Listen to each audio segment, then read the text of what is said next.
Puji syukur Waalaikumsalam kita warahmatullahi panjatkan atas kehadirat Allah Subhanahu wa Ta'ala yang telah memberikan kita kesehatan dan kesempatan sehingga kita bisa berkumpul secara virtual pada acara kita malam hari ini. Salawat dan salam tak lupa pula haturkan kepada junjungan alam Nabi besar Muhammad Sallallahu Alaihi Wasallam yang telah membimbing umatnya dari jalan yang berliku-liku menuju jalan yang lurus.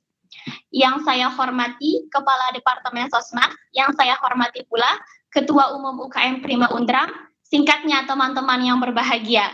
Selamat datang dalam acara kajian isu 3 yang diselenggarakan oleh Departemen Sosmas dengan tema Breakthroughs on Fair dalam menulis opini di era new normal. Saya Kholiza Nur Izzati sebagai moderator kita pada malam hari ini. Berterima kasih banyak kepada teman-teman semua atas partisipasinya. Semoga teman-teman bisa komitmen mengikuti acara ini sampai akhir. Baiklah, untuk membuka acara kita pada malam hari ini, marilah kita sama-sama melapaskan basmalah. Bismillahirrahmanirrahim. Acara yang pertama, pembacaan tilawatil Quran yang akan dibawakan oleh Saudari Sofia Handita Putri. Kepadanya disilahkan.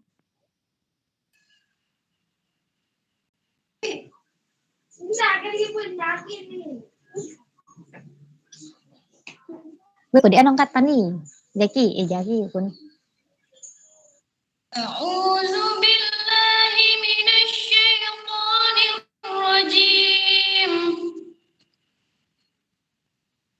Bismillahirrahmanirrahim.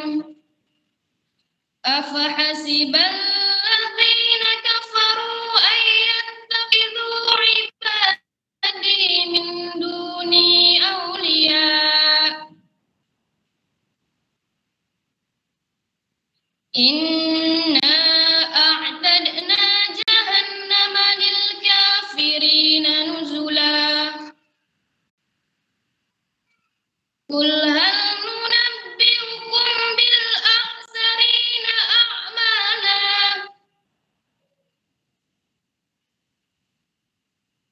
Alladzina dhalla sa'yuhum fil hayatid dunya wa hum yahsabuna annahum yuhsinuna sun'a.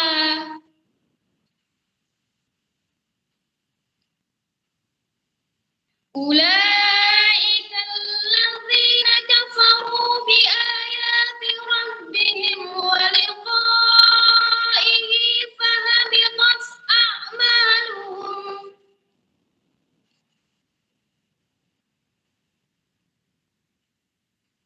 فحبطت أعمالهم فلا نقيم لهم يوم القيامة وزنا.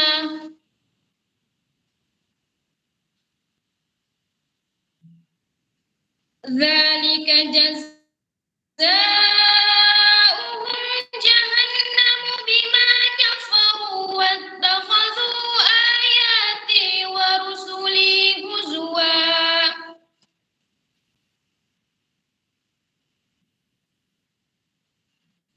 إن الذين آمنوا وعملوا الصالحات كانت لهم جنات الفردوس نزلا.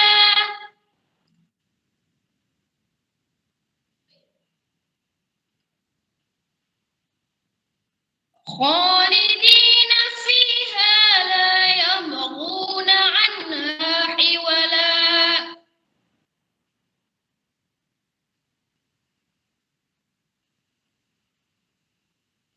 قل لو كان البحر مدادا لكلمات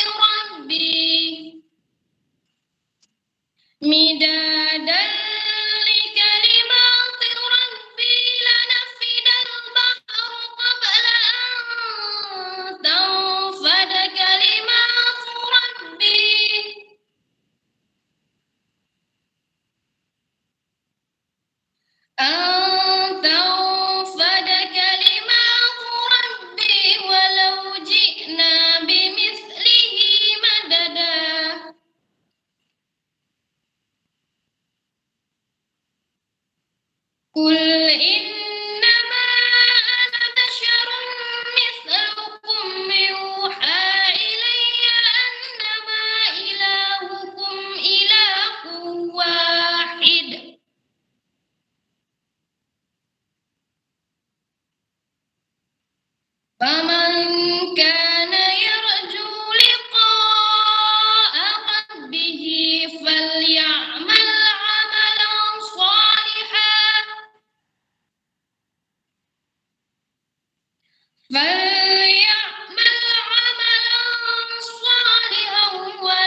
Shadaqallahul azim.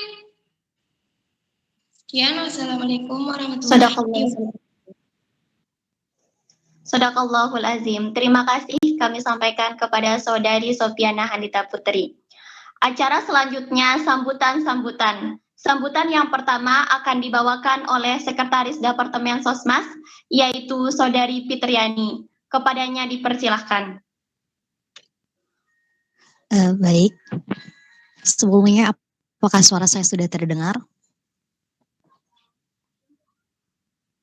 Oke, baik. Bismillahirrahmanirrahim. Assalamualaikum warahmatullahi wabarakatuh. Sudah, Kak. Oke, baik. Selamat malam dan salam sejahtera untuk kita semua. Alhamdulillahirrabbilalamin. Assalatu wassalamu ala asyrafil anbiya'i wal mursalin. Sayyidina Muhammadin wa ala alihi wa sahbihi ajma'in amma ba'du. Sebelumnya, saya Fitriani selaku Sekretaris Departemen mewakili Kepala Departemen Sosmas yang berhalangan hadir untuk memberikan sambutan di sini. Seperti yang teman-teman ketahui bahwa kajian isu ketiga ini merupakan program kerja dari Departemen Sosmas dan juga kita sudah melaksanakan kajian isu sebelumnya, yaitu kajian isu pertama dan kajian isu kedua. Jadi sekarang kita sedang melaksanakan atau melangsungkan yaitu kajian isu ketiga, teman-teman semua. Dan akan dilanjutkan nantinya dengan kajian isu keempat, dan akan nanti terus setelahnya itu, setelah kita mengikuti kajian isu keempat itu, nanti akan ada perlombaan. Nah, mungkin dari teman-teman sudah menyiapkan opininya atau terkait dengan karya-karyanya, dan bisa banget tuh teman-teman untuk ini ya, untuk ikut sertakan di dalam perlombaan yang akan diadakan nanti oleh Departemen Sosmas itu sendiri gitu. Di sini saya berharap untuk teman-teman semua tetap semangat dan berkomitmen untuk mengikuti kajian isu sampai selesai ya teman-teman semua, karena ini akan bermanfaat sekali bagi teman-teman gitu, bukan bagi orang lain, tapi ini akan bermanfaat, memiliki dampak positif gitu bagi teman-teman semua gitu. Dan apa yang sudah teman-teman dapatkan mulai dari kajian isu pertama sampai kajian isu ketiga dan keempat itu yang akan teman-teman dapatkan nanti ketika teman-teman bisa mengaplikasikannya gitu ketika diadakan sebuah perlombaan gitu. Nah, saya berharap juga di sini teman-teman semua atau teman-teman peserta kajian isu yang sudah semangat sampai sekarang mengikuti kajian isu ketiga dan selanjutnya akan diadakan kajian isu keempat itu, saya harap teman-teman semua tetap berkomitmen untuk tetap mengikuti kajian isu itu teman-teman semua. Karena dengan menulis, dengan berkarya itu akan merubah kita teman-teman semua. Jadi saya ingatkan kepada teman-teman semua, tetap semangat untuk berkarya, tetap semangat untuk menulis, karena itu akan merubah kita gitu teman-teman. Dan itu akan merubah kehidupan kita karena kita menulis itu teman-teman. Nah, mungkin itu saja sambutan dari saya selaku Sekretaris Departemen Sosmas. Sekian dan terima kasih. Wassalamualaikum warahmatullahi wabarakatuh. Tetap semangat teman-teman semua.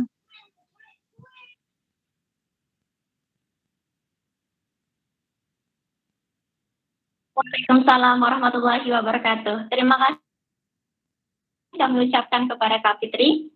Sambutan kedua akan dibawakan oleh Ketua Umum UKM Prima Undram, yaitu Saudara Sultan Fahrul Razi. Kepadanya dipersilahkan. Baik, terima kasih ya kepada moderator. Bismillahirrahmanirrahim. Assalamualaikum warahmatullahi wabarakatuh.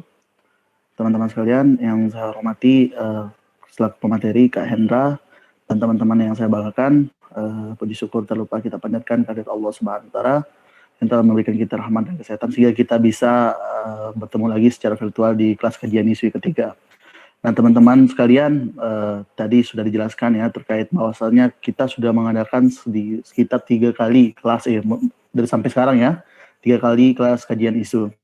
Yang mana nanti kelas kajian isu ini akan lebih ke gimana secara teman-teman ya, istilahnya meluangkan atau meluangkan pikiran teman-teman untuk dijadikan sebuah opini yang menarik ya untuk kedepannya. Dan tentu saja di dalam opini nanti ini kedepannya bisa lah teman-teman mungkin kedepannya bisa publish di koran ataupun di media-media massa lainnya gitu. Sehingga itu akan mengasah kita untuk berpikir kritis ya terhadap isu-isu yang ada, terutama yang ada di Indonesia. Mungkin nanti kedepannya teman-teman bisalah mengkaji beberapa isu yang ada seperti contohnya saat ini yang sedang booming terkait KPK mungkin. Nah, mungkin teman-teman bisa kaji ke depannya dengan pemateri-pemateri yang keren, terutama sekarang ini ada Kak Hendra ya, selaku pemateri kita. Nah, tentu saja teman-teman di kajian isu ini ya, di kajian isu 3 ini ya, akan berlanjut di kajian isu 4 yang telah diberikan, yang dibilang tadi oleh Sekretaris Departemennya, dan juga ada kompetisinya teman-teman. Tentu ada juga tutor-tutornya yang akan membantu teman-teman untuk menulis opini. Nah, bukan kita di dalam Prima ini hanya esai atau KTI, tapi kita juga harus bisa menulis opini. Kita mengkaji sebuah isu sehingga menjadi sebuah opini yang akan mungkin kedepannya dari apa pendapat teman-teman atau apa opini teman-teman bisa membantu mengembangkan bangsa Indonesia ini terutama. Mungkin hanya itu yang saya sampaikan. Mohon maaf apabila ada kekurangan. Wabillahi taufiq wal hidayah. Wassalamualaikum warahmatullahi wabarakatuh. Waalaikumsalam warahmatullahi wabarakatuh. Terima kasih kami ucapkan kepada Kak Sultan. Untuk lebih barokahnya acara kita pada malam hari ini, marilah kita sama-sama berdoa yang akan dipimpin oleh Saudara Lalu Harkaki. Kepadanya dipersilahkan. Terima kasih. Bismillahirrahmanirrahim. Assalamualaikum warahmatullahi wabarakatuh. A'udzu billahi minasy syaithanir rajim. Bismillahirrahmanirrahim. Alhamdulillahi rabbil alamin. Hamdan syakirin, hamdan naimin, hamdan yu'afi ni'amahu wa yukafi'u mazidah. Ya Rabbana lakal hamdu kama yanbaghi li jalali wajhikal karimi 'azimi sultanik. اللهم صل على سيدنا محمد طب القلوب ودوائها وعافية الأبدان وشفائها ونور الأبصار وضيائها وعلى آله وصحبه وسلم في كل لمحة ونفس بعدد كل معلوم لك. اللهم إنا نسألك علما نافعا ورزقا طيبا وعملا متقبلا. اللهم إنا نسألك سلامة في الدين وعافية في الجسد وزيادة في العلم وبركة في الرزق وتوبة قبل الموت ورحمة عند الموت ومغفرة بعد الموت. اللهم هون علينا في سكرات الموت والنجاة من النار والعفو عند الحساب. ربنا لا تزغ قلوبنا بعد إذ هديتنا وهب لنا من لدنك رحمة إنك أنت الوهاب. ربنا هب لنا من أزواجنا وذرياتنا قرة أعين واجعلنا للمتقين إماما. ربنا اغفر لنا ذنوبنا ولوالدينا وارحمهم كما ربنا صغارا. اللهم علمنا ما جهلنا وذكرنا ما نسينا وفهمنا ما لا نفهم وزدنا علما والحقنا بالصالحين. ربنا آتنا في الدنيا حسنة وفي الآخرة حسنة وقنا عذاب النار وادخلنا الجنة مع الأبرار يا عزيز يا غفار يا رب العالمين. وصلى الله وسلم على سيدنا محمد وعلى آله وصحبه أجمعين. سبحان ربك رب العزة عما يصفون وسلام على المرسلين والحمد لله رب العالمين. سر الفاتحة. Sekian, Assalamualaikum warahmatullahi wabarakatuh. Waalaikumsalam warahmatullahi wabarakatuh. Terima kasih kami ucapkan kepada Saudara Lalu Harkaki. Baiklah teman-teman, kita sudah sampai pada acara yang paling kita tunggu-tunggu, yaitu pemaparan materi mengenai opini yang akan dibawakan oleh pemateri kita yang sangat luar biasa, yaitu Saudara Hendra Puji Saputra Esos. Namun, terlebih dahulu, izinkan saya membacakan CV dari pemateri kita malam hari ini.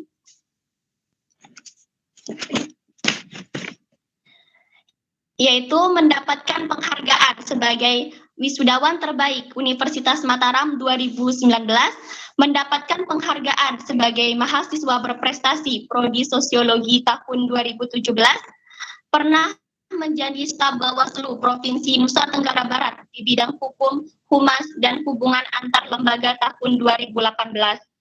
Pernah menjadi enumerator dalam riset evaluasi kerja pendampingan lokal desa tahun 2019, pernah menjadi enumerator di Saiful Mujani.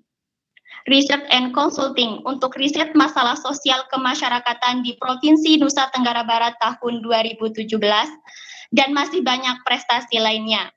Baiklah, tanpa berlama-lama lagi, kita langsung saja kepada pemateri kita malam hari ini, kepada Saudara Hendra Puji Saputra. Waktu dan tempat kami persilahkan.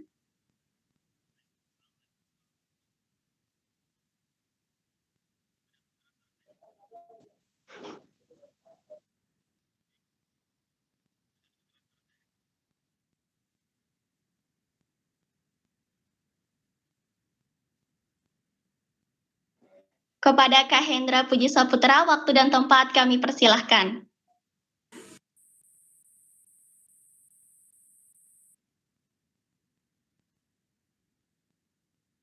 Cek. Ada kedengaran suara saya? Cek. Ada kedengaran suara saya? Cek. Ada kedengaran suara saya? Cek. Ada kedengaran suara saya? Cek. Ya, kedengaran.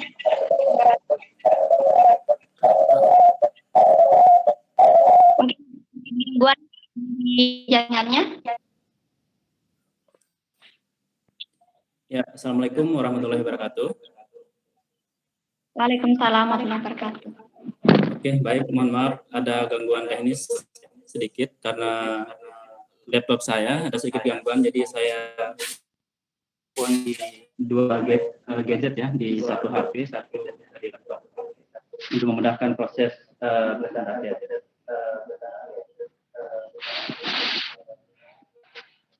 Mungkin suaranya sedikit mengganggu Pak ya. Teman-teman agak jelas nggak dengar suara saya? Global sebenarnya agak mengganggu.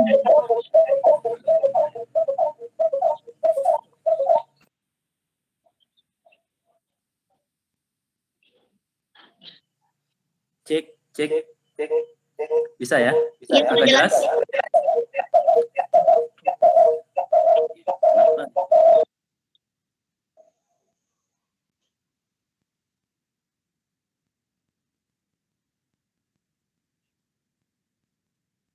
Kita tunggu dulu ya teman-teman, mungkin ada kendala jaringan dari materi kita. Cek, halo? Ya, jelas.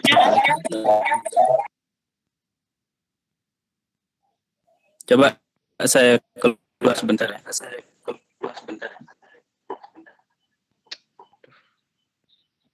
Coba. Bagian tadi. Lagi. Saya matiin suaranya. Yang di laptop nih. Yang mana pakai ini? Enggak, ya ini Pak.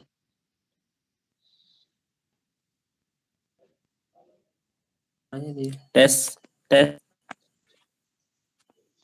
Ya Kak, sudah jelas? Ada kedengar? Sudah jelas ya?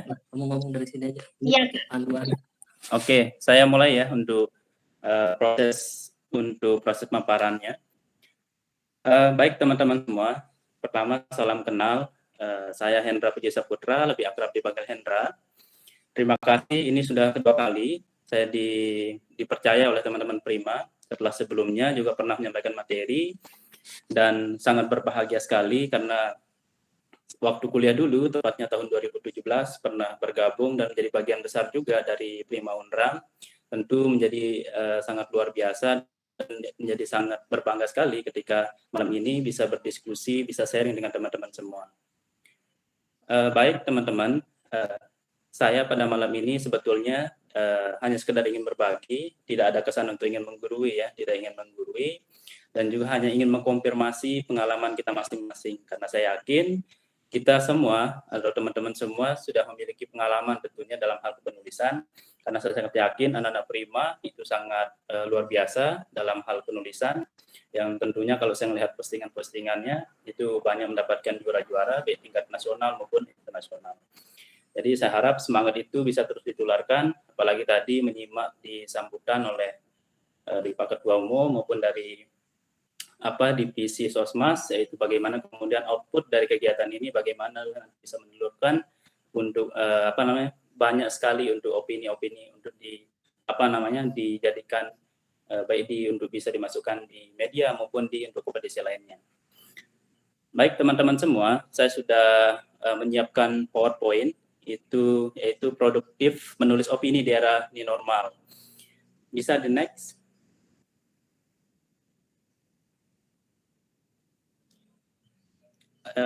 PowerPoint-nya bisa di next.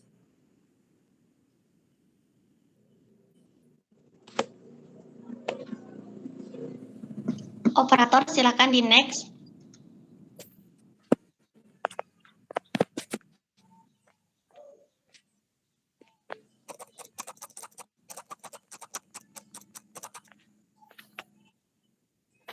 Bisa di next untuk PowerPoint-nya.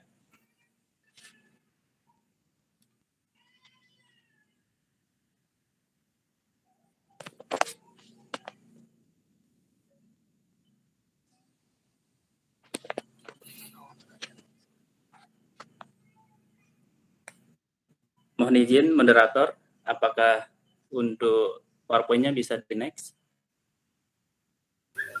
Mungkin ada kendala jaringan di operator. Iya. Oke. Gimana cara kirim?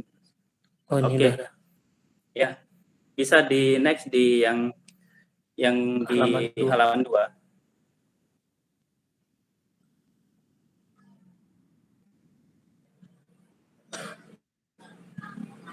Oke, terima kasih.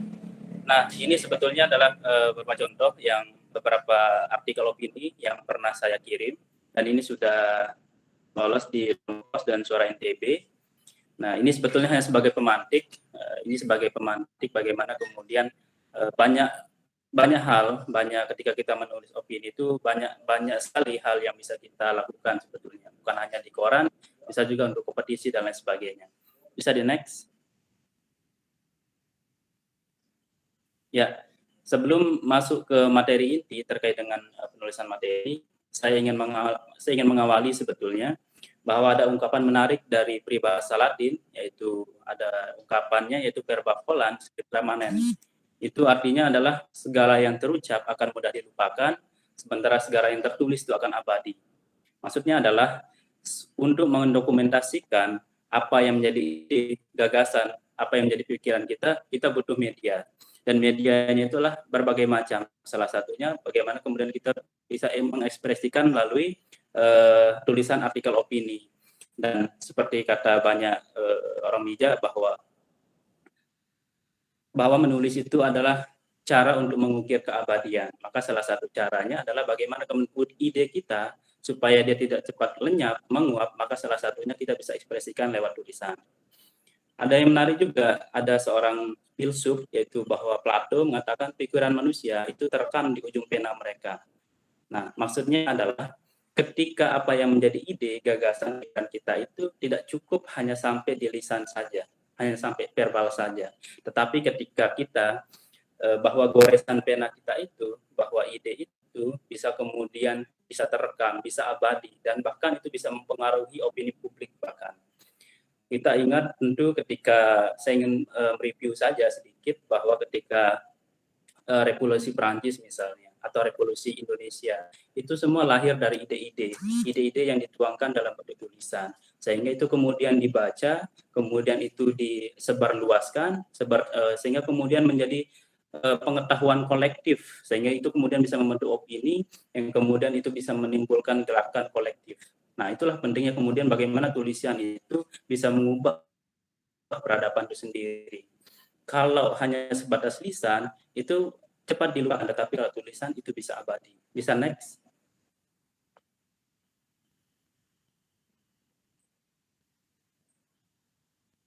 Operator bisa di next. Ya, ini masih pengantar ya. Jadi saya ingin hanya sebagai pemantik aja. Ini sebelum masuk ke materi tentang penulisan opini. Berikutnya adalah menulis itu adalah seni. Maka untuk menjadi seorang penulis profesional, maka harus dilakukan dengan sungguh-sungguh. Tidak bisa dilakukan setengah hati. Maka ketika kita ingin menulis, bahwa satu hal yang harus kita pahami bahwa menulis itu bukan sesuatu yang sifatnya genetis, sesuatu yang sifatnya diturunkan, tidak. Tetapi menulis itu adalah hasil penampilan yang tentu perlu diasah dan lain sebagainya. Berikut adalah jangan berharap Anda akan menjadi penulis profesional. Sekali lagi, ini adalah diingatkan oleh Harry Edward Neal, bahwa kita tidak bisa menjadi penulis profesional dalam waktu singkat. Karena untuk menjadi seorang penulis itu harus membutuhkan proses panjang. dan dalam kurun waktu proses panjang itu ada berbagai banyak dinamika yang kita lalui. Sebagai seorang penulis pemula, tentu banyak hal yang ketika kita ingin memulai itu banyak persoalan. Kadang tidak mungkin ketika seorang menjadi ingin penulis profesional itu kemudian bisa kemudian langsung makanya ketika saya selalu mengatakan ketika kita ingin menulis itu cukup ekspektasi kita itu pada tataran proses belajar. Sebagai contoh, dulu saya memulai menulis opini itu tahun 2016. Itu saya mencoba untuk memasukkan pertama kali itu di Suara NTB, dan kebetulan waktu itu pertama kali saya nulis dan langsung diterbitkan. Nah, ketika itu diterbitkan tentu ada perasaan kepuasan batin. Ya, ada kepuasan batin itu di satu sisi juga itu sebagai bentuk kita bisa membentuk personal branding dan lain sebagainya. Nah, tetapi di satu sisi dari sekian banyak opini yang sudah saya terbitkan, tapi di backstage-nya, di layar belakangnya itu sebetulnya banyak sekali tulisan-tulisannya sebetulnya banyak juga ditolak oleh media dan lain sebagainya. Tapi kuncinya adalah bagaimana kita penulis itu ada kemauan, motivasi yang kemudian tidak terputus ketika tulisan kita itu belum sempat dimuat dan lain sebagainya. Makanya tepat sekali ketika kita ingin menulis profesional itu tidak bisa dalam waktu singkat. Kemudian yang berikut adalah Anda tidak dapat menjadi seorang penulis kecuali bila Anda mengetahui bagaimana seorang penulis membuat tulisan. Nah, ibaratnya ketika saya menyampaikan ini hanya sebagai stimulus sebetulnya, ini hanya sebagai stimulan. Artinya ketika saya menyampaikan ini tentu tidak cukup sampai itu. Yang perlu dilakukan adalah bagaimana kemudian keterampilan itu diasah dalam bentuk praktik. Nah, praktik itulah yang harus dilakukan secara kontinu. Kita belajar teori tanpa praktik juga susah, akan tidak bisa berkembang dan sebagainya. Kemudian, nah ini ada istilah menarik. Tidak ada istilah pensiun bagi penulis kecuali ia memensiunkan diri. Masa depan penulis pun akan cerah seiring terjadinya booming media pada era reformasi dan kebebasan pers saat ini. Nah, di tema juga saya diberikan oleh Prima yaitu bagaimana kemudian produktif atau writer on fire menulis dalam era new normal. Nah, dalam konteks era new normal, kita dituntut bagaimana ketika kondisi pandemi saat ini, di mana interaksi kita secara konvensional itu dibatasi, mobilitas dibatasi, maka kemudian lebih banyak menggunakan media-media daring, secara virtual dan lain sebagainya. Di satu sisi, ini juga bisa menjadi kesempatan bagaimana kemudian di tengah banyaknya media yang kemudian menawarkan, memberikan wadah kepada siapapun untuk bisa menjadi penulis, itu teman-teman bisa manfaatkan. Ya, itu teman-teman bisa manfaatkan ketika potensi keinginan untuk ingin menulis itu silahkan. Jadi kemudian media itu banyak sekali yang bisa kita akses, sehingga kemudian bagaimana keterampilan kita untuk menulis itu sebetulnya sangat terbuka lebar, terutama di era informasi dan komunikasi saat ini. Bisa di next. Nah, supaya diskusi kita lebih terarah, saya sebetulnya ingin lebih merefleksi. Ya, jadi saya sangat senang sekali ketika suatu diskusi itu tidak hanya satu arah. Karena pada prinsipnya bagi saya proses diskusi yang kita lakukan ini adalah bagaimana kemudian kita sharing, ya, tidak ada kesan untuk menggurui, tapi bagaimana kemudian saya ingin mengkonfirmasi pengalaman teman-teman sebetulnya. Jadi kalau karena saya yakin setiap orang itu memiliki pengalaman. Nah, jadi setiap pengalaman itu coba kita ekspresikan, kita berbagi, saya pikir itu akan menjadi semangat kolektif untuk kita menulis ke depan dan sebagainya. Nah, saya ingin memulainya dari refleksi, apa itu artikel opini. Nah, mungkin ada teman-teman di sini yang ingin membantu saya, kira-kira apa itu artikel opini, berdasarkan pengalaman, mungkin pengetahuan, dan sebagainya. Silahkan mungkin ada teman-teman yang bisa membantu saya, kira-kira apa itu artikel opini, dan sebagainya.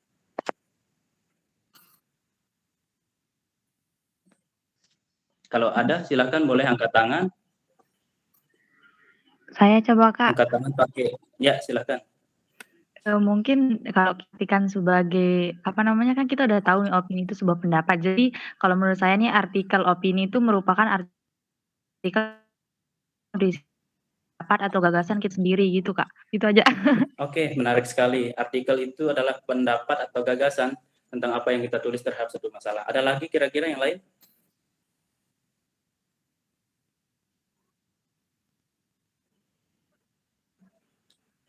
Ada lagi kira-kira? Adik-adik Prima yang lain?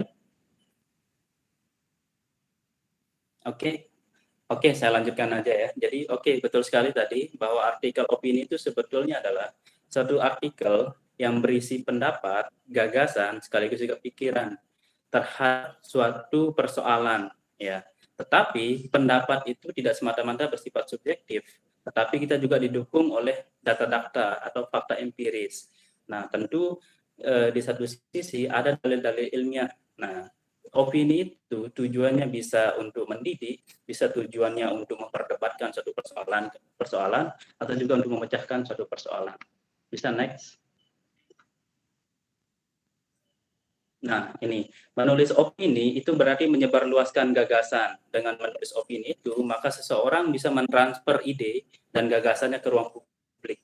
Ya, ia masuk ke ranah publik, dia berusaha untuk mempengaruhi publik dengan tujuan akhir gagasan itu diterima atau diperdebatkan. Nah, pada prinsipnya opini itu lahir ketika ada satu persoalan yang oleh individu itu dianggap menarik, ya, sehingga kemudian ia mencoba untuk terstimulus untuk bisa menanggapi isu itu, baik itu sikapnya pada posisi untuk bisa mengkritisi atau menerima atau posisinya pada posisi yang netral. Nah, pada dalam konteks itu, persoalan itu ketika seorang penulis memberikan satu tanggapan terhadap satu isu, terhadap satu masalah, maka ia kemudian juga di akhir nanti akan memberikan rekomendasi atau solusi. Nah, itu akan saya jelaskan lebih lanjut di slide berikutnya. Nah, oleh karena itu, menulis opini itu sesungguhnya melakukan rekreasi intelektual. Nah, rekreasi intelektual itu apa? Maksudnya adalah bagaimana kemudian kita mengasah otak, menajamkan pikiran, munculnya ide-ide baru, juga menantang pendapat orang dengan argumentasi yang siap diperdebatkan. Sekali sebetulnya kalau kita melihat contoh-contoh opini misalnya di berbagai media, di Kompas mungkin, di Republika, di Lombok Pos, di Usara NTB, ketika kita menulis, ketika tulisan kita itu ketika sudah dipublish oleh media, maka itu kita harus siap dengan pertanggungjawaban publik. Karena ketika tulisan kita sudah dipublish, maka itu ratusan bahkan jutaan orang akan membaca. Konsekuensinya adalah kita harus mampu mempertanggungjawabkan baik secara moral maupun mempertanggungjawabkan secara publik bahwa apa yang sudah kita tulis dan sebagainya. Bisa saja orang kadang ketika dia tidak sepemahaman atau tidak sependapat dengan apa yang kita tulis, kadang dia mengkritisi lewat tulisan baru.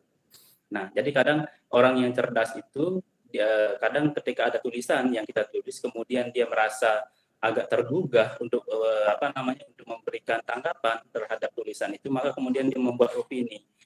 Nah, dengan tujuan untuk entah itu mendebat apa yang kita tulis, mengklarifikasi mungkin sebagainya. Nah, oleh itu ketika kita menulis itu memang opini itu ada berisi tentang pendapat kita dan sudah masalah, tapi juga perlu didukung oleh data-data supaya apa yang kita tulis itu ada dalil ilmiahnya dan sebagainya. Bisa di next. Nah, setidaknya opini itu ini ada judul. Biasa judul itu saya pikir teman-teman sudah tahu bagaimana ketika menulis judul itu sendiri ada 3 hal. Dalam judul itu yang pertama itu harus ada konsep, yang kemudian itu konteks dan aktualitas. Nah, judul yang baik setidaknya harus memuat 3 hal ini, yaitu konsep, konteks, dan aktualitas. Tentu dalam ketika membuat judul maka harus judul itu yang istilahnya memikat, istilahnya sensasional dan sebagainya. Karena ketika orang melihat satu tulisan itu, melihat dari judul pertama, pasti melihatnya dari judul. Kemudian dalam opini itu ada pendahuluan, itu ada kalimat pembuka yang berisi pendapat penulis, kutipan statement, data-data dan sebagainya. Berikut ada isi, yaitu berisi analisis yang bisa dikaitkan dengan teori dan sebagainya. Serta penutup atau rekomendasi. Sebetulnya kalau kita melihat di opini, memang tidak ditulis secara eksplisit ya, secara jelas bagian pendahuluan ke mana, bagian isi itu dan penutup dan sebagainya. Tidak kayak IC. Kalau IC kan ada bab 1, bab 2, bab 3. Tapi kalau opini itu tidak. Nah, tapi dalam opini itu boleh juga dibuatkan sub-sub tema yang ingin teman-teman buat dan sebagainya. Bisa di next. Nah, setidaknya ketika kita ingin menjadi seorang penulis, baik itu penulis untuk opini atau cerpen atau novel dan lain sebagainya, paling tidak ini adalah modal dasar yang harus kita miliki. Yang pertama itu adalah rajin membaca. Kunci sukses seorang penulis itu adalah harus rajin membaca, karena ini konsep dasar. ketika kita ingin menulis, base pengetahuan itu harus terkumpul, terakumulasi sebagai bagian dari referensi yang kita miliki ketika kita menulis. Bagaimana mungkin kita ingin menjadi seorang penulis yang profesional sementara kita malas membaca dan lain sebagainya. Nah, ketika kita membaca berbagai banyak referensi, berbagai banyak buku, jurnal, berita dan lain sebagainya, setidaknya itu akan memperkaya pengetahuan kita, itu satu. Kemudian yang kedua, kita bisa melihat dan membandingkan gaya kepenulisan antara si penulis A, si penulis B, si penulis C itu seperti apa. Dan kemudian yang ketiga yang paling penting adalah bagaimana pilihan diksi. Ya, pilihan diksi, pilihan kata kita dan sebagainya itu sangat mempengaruhi enak atau tidaknya orang membaca tulisan kita. Kemudian yang kedua itulah tentukan bidang spesialisasi. Nah, ini yang menarik. Kadang ada orang yang menulis ingin menjadi generalis. Generalis itu apapun yang dari pikirannya, apapun yang apapun yang ada di imajinasinya, itu dia tulis dan sebagainya tanpa mempertimbangkan dia sih kapasitasnya apa sih dan sebagainya. Itu sah-sah saja. Tetapi menurut hemat saya sangat mengakui bahwa ilmu itu terbatas, dalam artian setiap orang itu kita tentu tidak mungkin bisa menguasai semua hal, ya, karena kita bukan superhero, kita bukan Superman, tetapi alangkah lebih baiknya saya tentu sebagai seorang sarjana sosiologi, tentu saya tidak mungkin memaksakan diri ketika menulis opini adalah memaksakan menulis untuk isu ekonomi misalnya. Atau kemudian saya dipaksa untuk menulis tentang sastra, tentu tidak bisa seperti itu. Mungkin bisa, tetapi karena saya juga keterbatasan, mungkin karena pengetahuan tentang sastra saya minim, tentang ekonomi saya minim, dan lain sebagainya. Oleh karena itu, penentuan terhadap bidang spesialisasi itu sangat penting. Nah, misalnya ketika saya sebagai seorang sarjana sosiologi, isu-isu sosial yang sangat aktual saat ini apa misalnya. Tetapi bukan tidak kemungkinan itu masuk isu bidang lain, tetapi bisa juga kita tulis. Sebagai contoh ketika isu COVID. Isu COVID kan secara umum itu banyak mengaitkan dengan masalah ekonomi, masalah kesehatan dan sebagainya. Tetapi ada sesuatu yang bisa kita lihat, yang bisa kita tarik, sehingga kemudian bisa kita tulis berdasarkan latar belakang pendidikan kita. Nah, itulah yang kita lihat dari sebagai perspektif itu yang menentukan sudut pandang kita dalam melihat sesuatu itu. Meskipun isu COVID adalah isu kesehatan, tetapi saya pikir multidisiplin ilmu juga bisa menulis tentang itu. Tetapi disesuaikan dengan perspektifnya lagi. Perspektif. Sebagai contoh, misal saya sebagai orang sosiologi, saya nulis bagaimana perubahan sosial di era pandemi misalnya. Nah, jadi bisa saya tulis dan sebagainya. Saya tidak mengambil sisi kesehatannya, tetapi saya mengambil sisi-sisi yang bagian mana yang bisa saya tulis dan sebagainya. Kemudian yang ketiga itu memiliki kreativitas. Nah, tentu kreativitas itu berkaitan dengan ide, berkaitan dengan gagasan dan lain sebagainya. Nah, semakin banyak kita membaca, nah, tentu semakin banyak kita melakukan observasi, pekat sensitivitas kita terhadap persoalan sangat kemudian daya kreativitas kita itu akan tinggi. Nah, jadi ketika kita bangun tidur sampai tidur lagi itu sebetulnya itu masalah semua isinya. Masalah dalam konteks bukan masalah pribadi, tetapi dalam konteks bagaimana kemudian itu kita bisa menangkap sebagai realitas, sebagai fenomena yang kemudian bisa kita jahit sebagai suatu tulisan dan sebagainya. Yang berikut sebetulnya punya motivasi dan kemauan.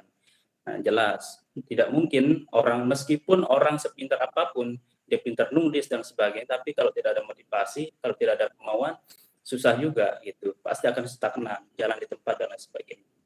Kemudian, nah ini yang paling penting, gaya penulisan. Nah, saya selalu mengatakan ketika kita menulis itu seperti tanda tangan, ya, karena setiap orang kan punya tanda tangan yang berbeda. Itulah ciri khas karakter. Nah, ketika kita menulis itu, misal Ade Alfi misalnya, ketika dia ingin menulis, ketika dia menulis tanpa dia menulis nama, karena saya sudah tahu tulisannya bahwa saya tahu bahwa ini tulisannya Ade Alfi, meskipun dia tidak menulis namanya di sana, karena dia sudah punya karakter, dia sudah punya ciri khas kayak penulisan dan sebagainya. Nah, banyak orang yang ada penulis bombastis, penulis bombastis itu ya ketika dia menulis, dia langsung dia bisa mempublish tulisannya 2-3 kali dalam 1 minggu dan sebagainya. Tapi kadang di judul sama kontennya kadang tidak sesuai dan sebagainya. Tapi ketika dia mempublish berikutnya, orang sudah tahu bahwa ini tulisannya tidak menarik dan sebagainya, karena dia hanya menuntut dirinya sekedar publish dan sebagainya tanpa mempertimbangkan secara konseptual, secara substansial dan sebagainya. Maka kemudian itu penting bagaimana kemudian gaya penulisan dan sebagainya. Bisa di next.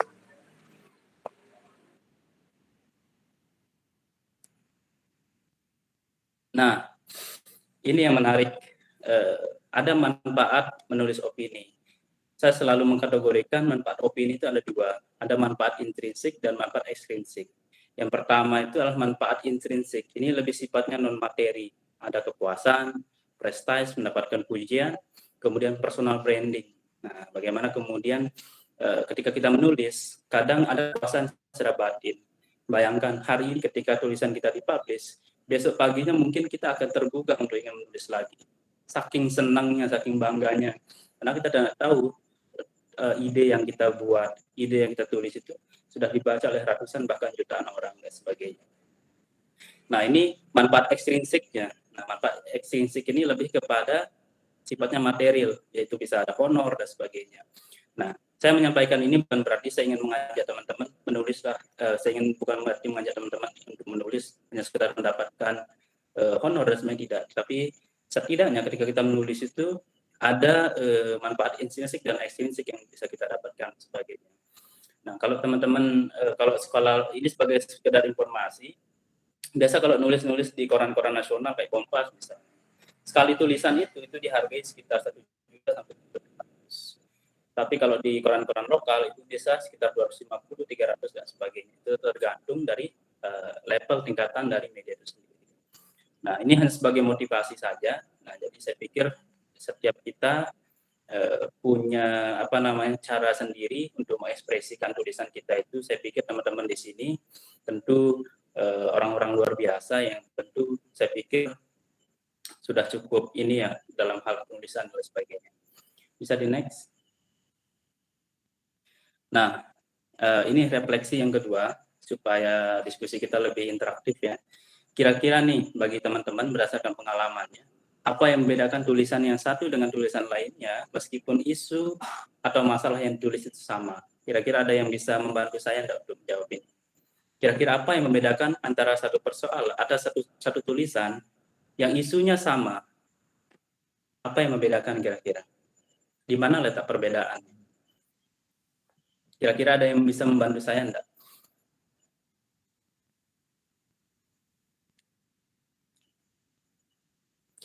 Jangan takut salah ya, jadi kita sama-sama diskusi lah biar sama-sama enak, sama-sama interaktif, biar dua arah dan sebagainya. Ya, silakan Devitriani.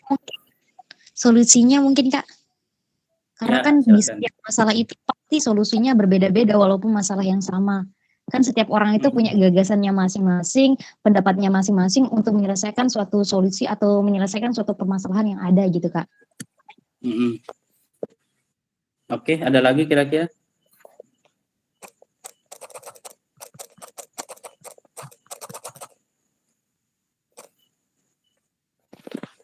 Ada lagi kira-kira selain jawaban dari Adik Fitriani tadi? Oke, kita coba di next di slide berikutnya. Nah, inilah jawabannya. Bisa saja isu yang kita tulis itu persoalannya sama. Yang membedakan adalah perspektif, cara pandang kita, standing position kita untuk melihat masalah itu apa. Ya. Ketika ada gelas misalnya, terus kemudian antara saya sama teman-teman yang mungkin melihatnya dari arah yang berbeda, tentu cara kita melihat apa yang kita lihat terhadap gelas itu berbeda. Karena lokasi titik kita untuk melihatnya berbeda. Begitu juga dengan menulis. Persoalannya bisa jadi sama, isunya sama, masalahnya sama, tetapi yang membedakan perspektif kita untuk melihat itu, sudut pandang kita untuk melihat itu. Nah, makanya seperti yang saya katakan tadi, bisa jadi persoalannya COVID misalnya. Saya pikir teman-teman yang dari sini pasti multidisiplin ilmu, mungkin ada bidang sosial, ada saintek dan sebagainya. Dan semua multidisiplin ilmu punya perspektif untuk melihat itu. Ya.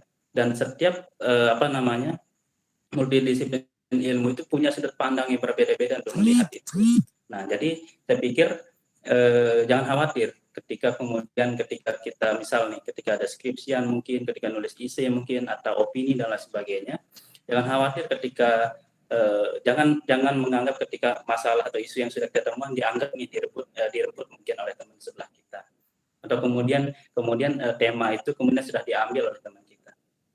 Sebetulnya bukan diambil, tetapi kita bisa melihat sudut pandang lain untuk melihat itu, untuk bisa kita entah itu teliti, entah kita tulis dan lain sebagainya. Perspektif itulah yang membedakan kita antara tulisan satu dengan tulisan yang lainnya.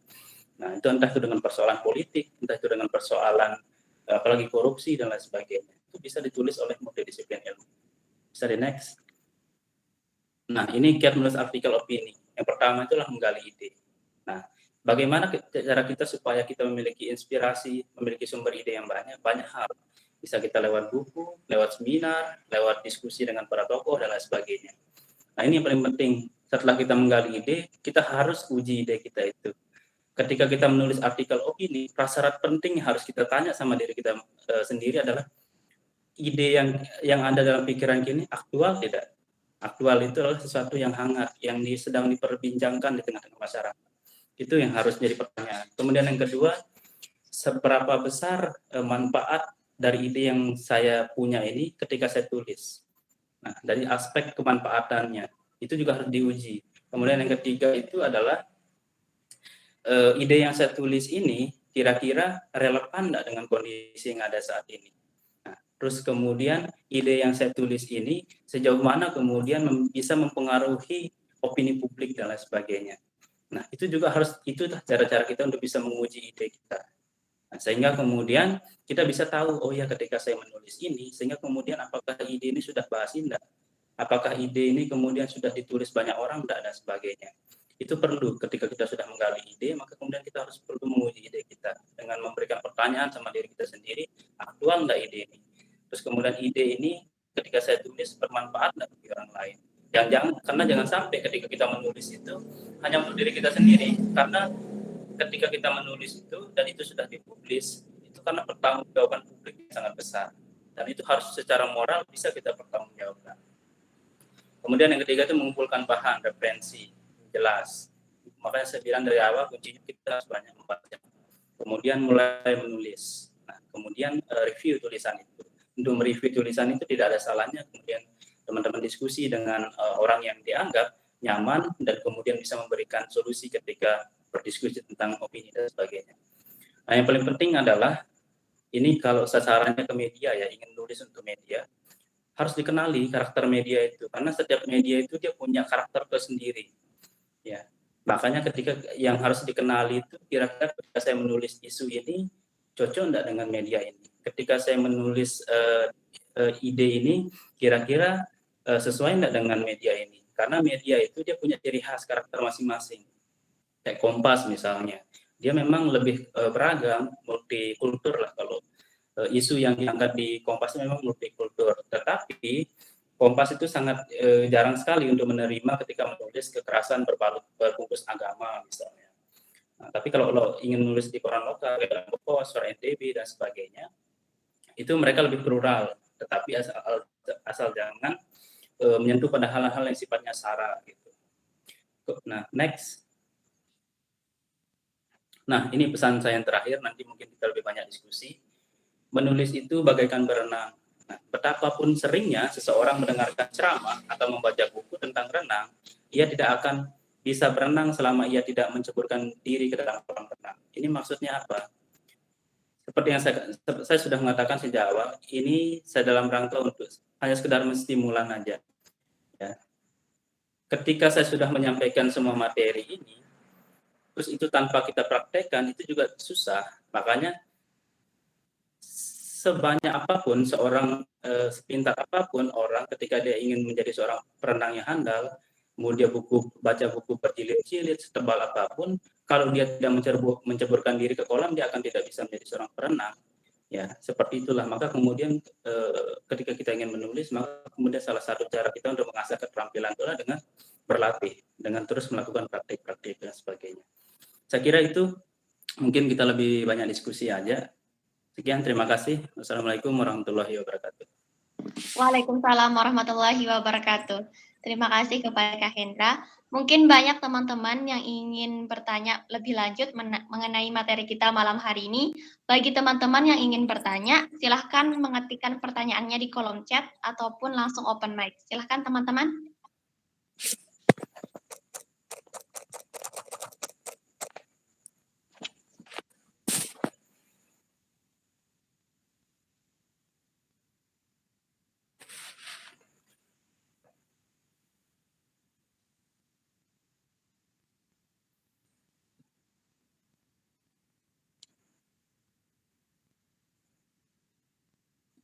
Bisa langsung open mic ya teman-teman jika ingin bertanya.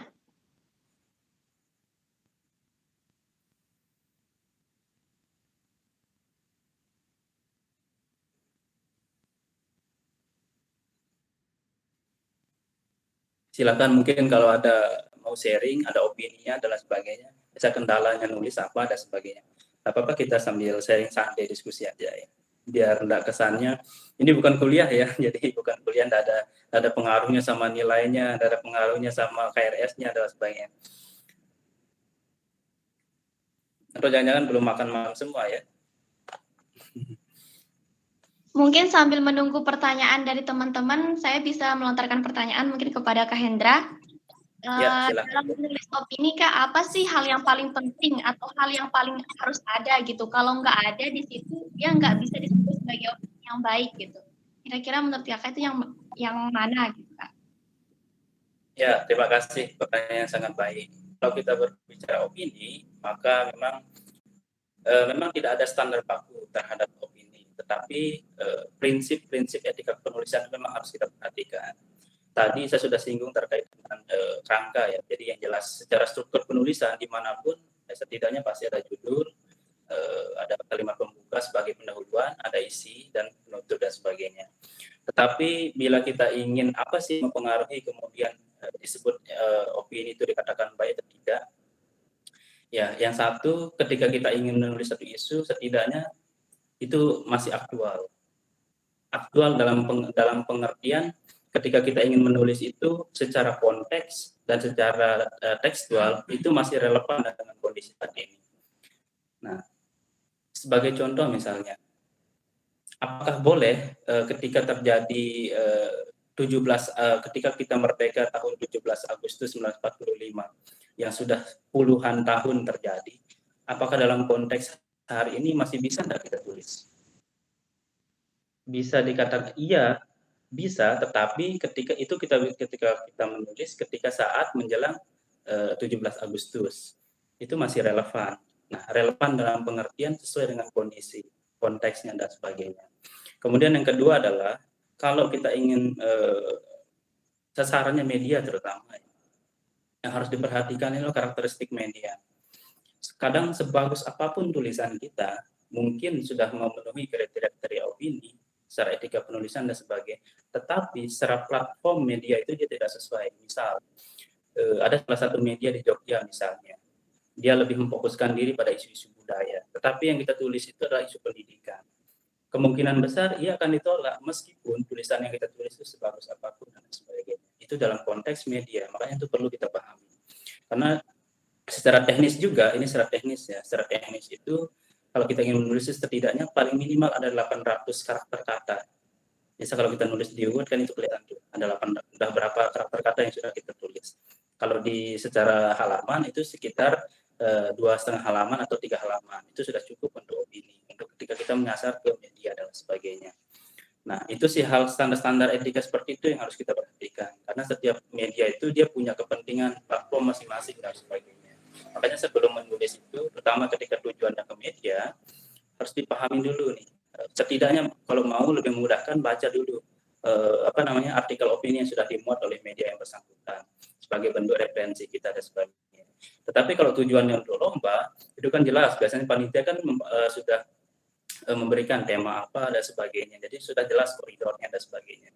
Tapi kalau teman-teman ingin fokusnya ke media, maka saya pikir untuk melihat, membaca, dan mengetahui apa profil karakteristik media itu sangat perlu dan penting dan sebagainya. Nah, itu dalam konteks ketika kita sudah jadi tulisan kita dan kemudian kita arahkan kemana dan sebagainya, saya pikir itu yang harus diperhatikan. Kemudian secara substansi dari tulisan itu setidaknya karena tulisan kita itu ketika sudah dipublish, pertanggungjawaban publiknya harus bisa kita pertanggungjawabkan secara moral. Maka di sana kemudian apa yang kita tulis itu satu tidak boleh sifatnya menyentuh pada hal-hal yang sifatnya sara, apalagi itu kemudian memprovokasi. Memprovokasi dalam pengertian itu bisa diperdebatkan tidak masalah, tetapi untuk memprovokasi sesuatu, kita menjustifikasi sesuatu tanpa data yang jelas, itu juga saya pikir perlu kehati-hatian di sana dan sebagainya. Apalagi isu yang kita angkat misalnya cukup sensitif misalnya dan sebagainya. Nah, jadi itu juga harus agak perlu kehati-hatian di sana dan sebagainya. Itu sih yang agak perlu kita perhatikan baik secara substansi, secara teknis dan juga untuk karakteristik media. Oh, terima kasih Kak.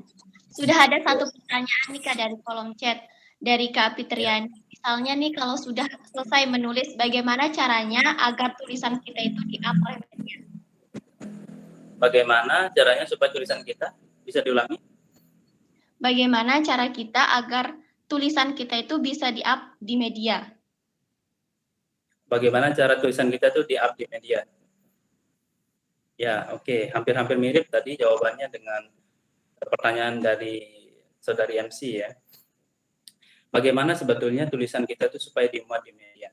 Nah, saya bilang tadi, salah satu cara untuk ketika sebelum menulis itu, maka harus kita lihat dulu media yang kita sasar itu apa. Nah, tetapi kalau ingin sebagai pemula, ya lebih baik kita coba dulu di media lokal lah. Kayak Lombok Post, Suara NTB, dan lain sebagainya. Atau kemudian banyak juga media-media daring dan sebagainya.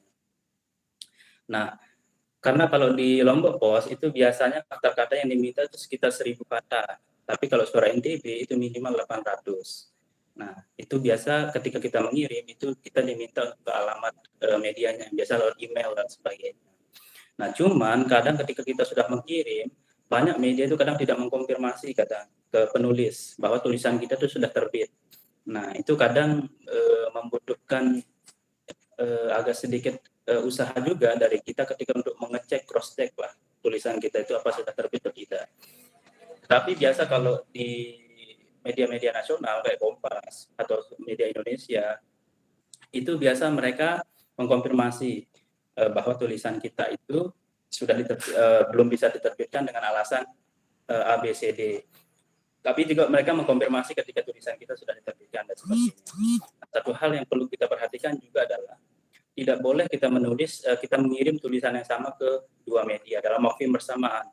Misal sekarang lagi nulis satu tulisan, tetapi dalam waktu yang bersamaan dikirim ke Lombok Post, dikirim ke Suara NTB. Biasa kan kalau kita sebagai pemula kan, gimana saya biasa lolos lah terbitan tulisan saya dan sebagainya. Tetapi keliru juga ketika kita saat nulis satu isu, satu tulisan, itu kita kirim ke 10. Karena kalau sudah ditahu, bisa jadi dia terbit di Lombok Post, kemudian dalam waktu bersamaan terbit juga di Suara NTB. Kalau medianya tahu, di blacklist nanti. Khawatirnya kita di blacklist. Karena secara etika penulisan itu sangat tidak diperbolehkan dan sebagainya. Nah, tetapi kalau ingin menulis itu dari sisi teknis untuk kemudian bagaimana kemudian untuk menyasar medianya. Nah, tapi secara penulisan saya pikir hal-hal yang perlu kita pikirkan adalah bagaimana kemudian ketika kita ingin menulis itu setidaknya data yang kita miliki terhadap tulisan itu kuat. Nah, salah satunya adalah bagaimana kemudian kita menulis setidaknya relevan dengan spesialisasi yang kita miliki. Jangan paksakan misalnya adik misalnya atau teman-teman misalnya punya spesialisasi di bidang matematika, kemudian memaksakan diri untuk menulis bidang ekonomi, karena secara satu pertanggungjawaban publiknya ketika ada orang yang mengkomplain misalnya tulisan teman-teman, kira-kira bisa tidak kita mempertanggungjawabkan itu secara keilmuan, secara akademis lah dan sebagainya. Nah, hal-hal seperti itu juga agak cukup tricky sehingga kemudian perlu juga untuk dipertimbangkan dan sebagainya. Makanya saya selalu mengatakan lebih baik menjadi spesialis daripada generalis. Generalis itu sah-sah saja sebetulnya, tetapi secara pertanggungjawaban publik, karena yang namanya pengetahuan itu kan harusnya kita lebih secara spesialis kita lebih mendalam, maka ini aja digeluti aja di sana dan sebagainya. Saya pikir kalau kita menulis sesuai dengan apa yang kita bidang, satu sisi kita sangat suka terhadap isu itu, kemudian pengetahuan kita terhadap hal itu juga cukup mendalam, sehingga kemudian data yang kita miliki, referensi yang kita miliki juga cukup kuat lah untuk bisa mendukung argumentasi kita ketika menulis sesuatu yang menjadi bagian dari spesialisasi keilmuan kita. Nah, kemudian yang paling penting itu adalah itu, bisa saja kadang tulisan kita, bisa saja kadang apa yang kita tulis itu aktual. Tapi kenapa kemudian dia tidak terbit? Ya bisa saja karena apa yang kita tulis sudah ditulis oleh orang lain. Nah, maka salah satu cara untuk membedakan kembali lagi ke perspektif tadi, sudut pandang tadi. Nah, COVID misalnya, udah hampir 2 tahun kemudian terjadi di Indonesia. Saya pikir sudah ribuan banyak tulisan tentang COVID dan sebagainya. Tapi dari ribuan itu yang membedakan adalah perspektif orang untuk melihat itu, cara pandang orang dan sebagainya. Nah, itulah yang kemudian bagaimana cara supaya perspektif kita kaya? Salah satu caranya harus membaca. Nah, kita harus banyak membaca, bagaimana kemudian banyak juga melakukan pengamatan terhadap fenomena-fenomena yang ada dan sebagainya. Kalau secara sistematika penulisan, saya pikir kalau opini itu satu, memang dia tidak punya aturan yang baku. Tapi setidaknya dalam tulisan itu, pasti kalau ibarat organ manusia, setidaknya ada kepala, ada badan, ada kakinya. Nah, harus memuat itu memang dan sebagainya. Saya kira demikian.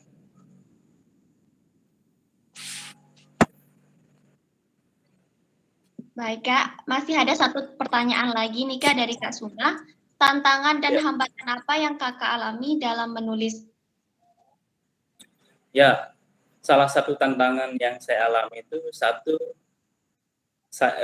ketika kita ingin menjadi penulis pemula, setidaknya nawaitunya itu yang harus kita niatkan itu adalah ini proses belajar. Kalau kita penulis pemula, ya, terus kemudian kita ingin kemudian itu adalah pertama kali kita mengirim ke media, terus itu ekspektasi kita terlalu tinggi. Ketika kita mengecek koran yang kita sasar, yang kita tuju, yang sudah kita kirim tulisan itu, kemudian kita tidak lolos, kadang disitulah yang kemudian ada sisi keputusasaan. Nah, makanya saya selalu mengatakan, ketika kita ingin menjadi penulis pemula, jangan terlalu punya ekspektasi yang terlalu tinggi dulu. Apalagi itu ekspektasinya, sekarang saya nulis, besok langsung diterbitkan, dan sebagainya. Karena satu hal teman-teman, bahwa sehari itu sekitar bisa ratusan orang yang mengirim dalam media yang sama. Dan itu yang mengirim itu dari kalangan rektor, ada juga dari gubernur, ada dari ASN, ada juga dari dosen. Jadi pesaing kita itu bukan orang-orang yang secara kompetensi, orang yang secara punya tingkat pendidikan secara akademis mumpuni dan lain sebagainya. Nah, makanya ketika menulis itu jadikanlah sebagai proses belajar. Ya, jangan terpaku sama hasilnya. Jadikan bagaimana kemudian ketika kita menulis itu adalah sebagai bagian dari cara kita untuk mengekspresikan ide kita, mengekspresikan pikiran kita. Masalah dia terbit dan tidaknya, suatu saat pasti dia akan terbit. Tetapi sebagai suatu proses, saya khawatir ketika kita untuk mengawali, kemudian kita punya ekspektasi yang tinggi, ternyata hasilnya tidak sesuai dengan ekspektasi, kadang di sana kemudian ada muncul, saya tidak mau nulis lagi dan lain sebagainya. Ketika saya menulis pertama kali itu, memang opini terbit. Tetapi ketika saya menulis 2-3 kalinya, ketika saya ngecek koran misalnya, kadang yang lolos itu adalah dari dosen misalnya, tulisan orang lain dan lain sebagainya. Ada juga sisi rasa kecewanya, tetapi yang paling penting untuk menjaga semangat itulah di sana ada proses untuk konsistensi itu sebetulnya. Konsistensi kita untuk ingin terus belajar, konsistensi kita untuk ingin terus mengasah keterampilan untuk menulis dan lain sebagainya. Nah, itu tantangan secara eksternal. Bagaimana kemudian tantangan secara eksternal itu adalah bagaimana kemudian kita tahu bahwa yang memasukkan tulisan di satu media itu bukan hanya orang yang setara dengan kita, tetapi banyak juga pejabat, banyak juga orang-orang hebat dan lain sebagainya. Itu tantangan secara eksternal. Kalau secara internal itu lebih banyak kepada hal-hal yang sifatnya di satu sisi karena kesibukan waktu, mungkin ya, di satu sisi juga kadang mungkin manusiawi ya, kadang juga ada rasa sisi malas dan sebagainya. Itulah yang kemudian, apalagi misal ketika kita sudah nulis, sudah jadi 1-2 paragraf, kemudian mandek dan sebagainya. Itu yang awal-awal saya alami begitu dulu. Ketika sudah jadi 1-2 paragraf, tapi bingung lagi untuk melanjutkan untuk menulis atau menyambung untuk menjahit antara paragraf satu ke paragraf yang lain tuh kira-kira gimana nih solusinya dan sebagainya. Sementara di satu sisi kita dituntut juga kalau kita terlalu lama untuk membuat satu tulisan ini, sementara aktualitas isu yang kita angkat bisa saja sudah memudar gitu. Nah, di sana juga harus kita pertimbangkan. Ketika isu ini sedang-sedang aktualnya, terus kita mencoba ingin menulis, tapi kita menulisnya sudah lewat dari 1 minggu misalnya. Tetapi lewat 1 minggu itu karena kita bingung nih melanjutin paragraf berikutnya kayak gimana dan sebagainya. Nah, tapi bisa jadi ketika sudah jadi tulisan, jangan sampai tulisannya sudah jadi, tapi aktualitas isunya sudah hilang dan sebagainya. Nah, itu juga jadi harus jadi atensi lah dan sebagainya. Nah, cara-cara untuk menghadapi ketika kita lagi bingung, lagi mandek, stagnan dan sebagainya, kembali lagi, buka lagi, kira-kira mungkin bisa saja, karena kan ketika kita menulis itu basisnya pengetahuan. Nah, pengetahuan itu hanya kita bisa peroleh satu dari pengalaman dan kemudian dari membaca. Hanya dua itu yang cara kita untuk bisa memperoleh pengetahuan. Jadi kita harus memeriksa diri kembali. Kenapa sih ketika saya menulis itu susah banget untuk membuat satu paragraf itu, susah banget untuk membuat satu kalimat. Ya, maka kemudian kita harus ketika ingin memulai menjadi seorang penulis, maka harus banyak membaca dulu. Nah, makanya kan dalam secara tingkatan, secara hierarkinya kan paling mudah itu kan berbicara. Kemudian yang kedua mendengar. Kemudian yang ketiga tuh membaca. Kemudian yang keempat tuh menulis. Yang paling mudah itu berbicara, kemudian mendengar, kemudian membaca, kemudian yang menulis. Bisa saja secara orang yang secara oral ya, secara verbal sangat pandai berpidato, tapi ketika menulis belum tentu dan sebagainya.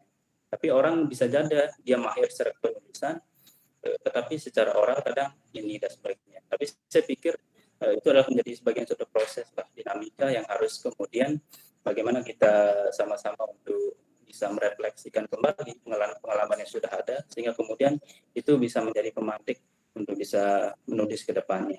Tapi yakinlah, saya selalu termotivasi itu ketika tulisan kita dimuat hari ini, kayak seolah-olah besok itu atau langsung 1 menit kemudian, 1 jam kemudian ingin nulis lagi rasanya.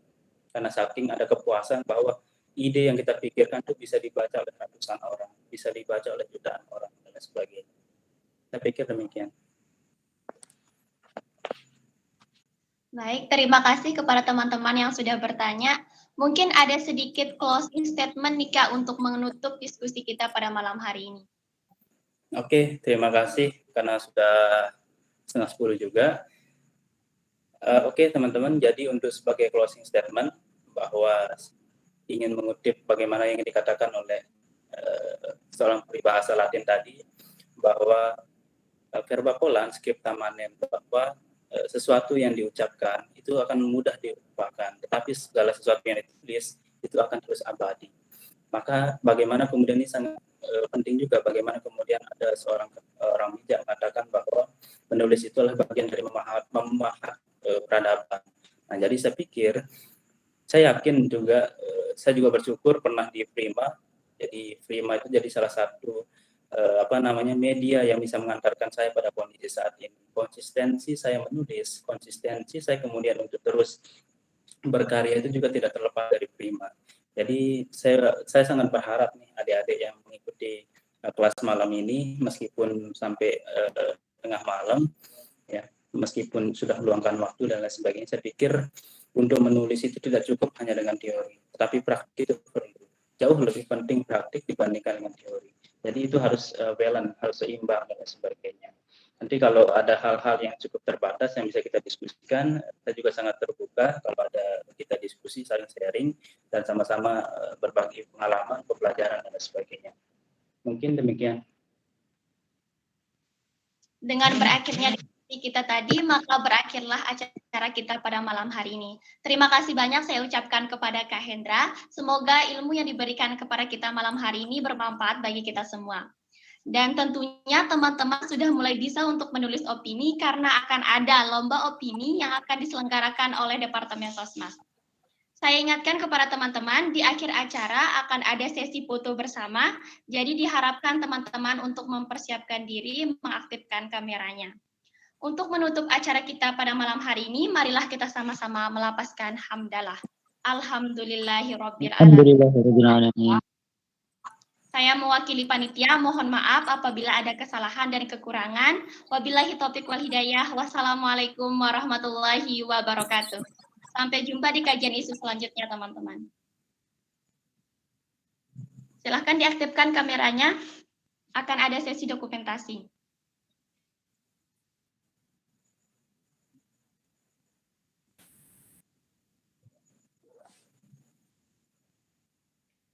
Mungkin bagi operator bisa diberikan aba-aba. Ayo on-cam teman-teman.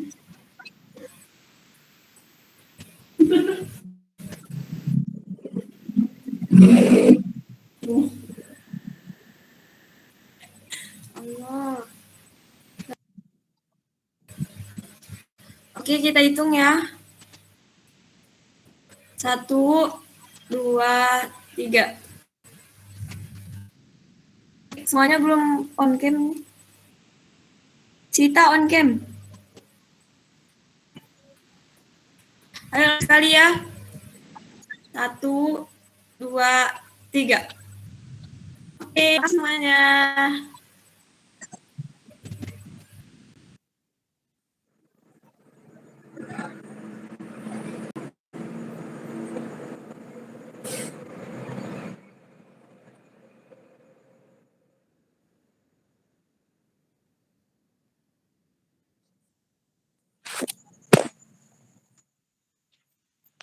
Terima kasih, Kak. Yo.